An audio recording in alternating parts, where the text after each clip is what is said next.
La capitale qui fait l'une des fiertés de l'Afrique. En effet, Kigali est déclarée par l'ONU la ville la plus propre d'Afrique et la troisième ville la plus verte au monde. Plusieurs institutions internationales comparent la qualité de vie à Kigali à celle de New York aux États-Unis. Comment le président Paul Kagame a su fédérer les Rwandais à sa vision de l'ordre et de sa propriété? Élément de réponse dans ce document inédit et exclusif de Business 24. C'est un reportage de Jean-Charles Sibahi, commenté par Jérémy Aouri. Le Rwanda, pays de l'Afrique centrale.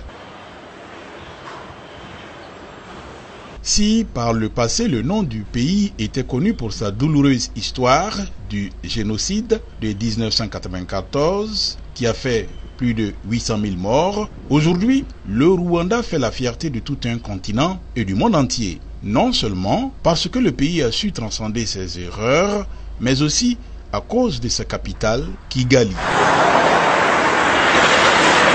dont la renommée a traversé les frontières africaines du fait de son cadre de vie. Ici, l'on est tout de suite frappé par la propreté de la ville, des parcs parfaitement entretenus, des maisons soignées, des immeubles de bureaux flambant neufs et une armée de balayeuses à la tâche.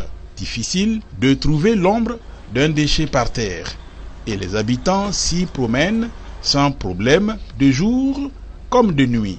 La ville est devenue une des plus propres et sûres du continent. Tout paraît en ordre. Conséquence, l'ONU Habitat a déclaré Kigali comme la ville la plus propre d'Afrique en 2016, pour la troisième année consécutive. En 2017, elle a été couronnée meilleure capitale africaine. D'après le Courrier international, qui cite les services des ressources humaines des Nations Unies, le confort de vie y serait en effet presque comparable à celui de New York, aux États-Unis. En plus d'être la ville la plus belle d'Afrique, Kigali est également la troisième ville la plus verte au monde. C'est la ville aux 1000 collines, c'est la propriété. La propriété, ça franchement, j'avoue qu'ils sont... c'est un exemple à suivre, c'est un exemple à copier. Kigali, je suis amoureuse. Beaucoup s'accordent à dire que le succès du pays repose sur un homme charismatique, le président de la République du Rwanda, Paul Kagame. L'homme a su fédérer son peuple autour d'une vision.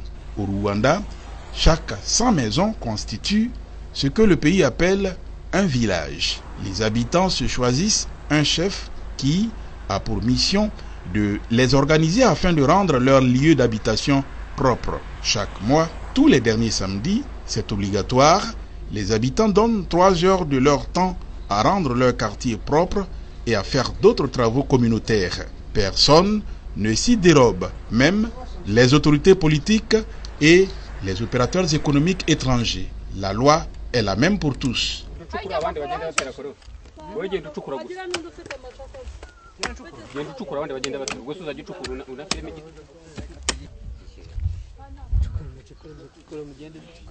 Comme ici, dans ce quartier à l'extrémité est de la ville de Kigali, les populations plantent des arbres sur la falaise afin de lutter contre l'érosion. Les Rwandais sont fiers de leur capitale.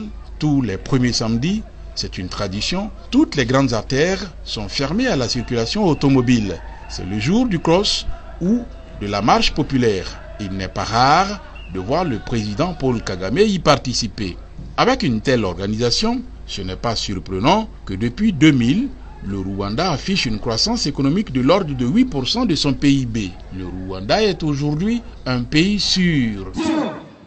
2, 3, 4, 5, 6, 7. Kigali, sa capitale, attire des touristes qui affluent du monde entier. La ville s'est même hissée au 3e rang africain pour les congrès. Plus d'une quarantaine de rencontres continentales et internationales y sont organisées chaque année. Le Rwanda est un exemple pour tous les pays africains. Son président de la République, Paul Kagame, est aujourd'hui le président de l'Union africaine. Comme il a réussi pour son pays, saura-t-il fédérer les autres nations autour d'une vision commune, notamment le projet de création de la zone de libre-échange sur le continent Ce projet devrait aider les États du continent à réunir leurs propres ressources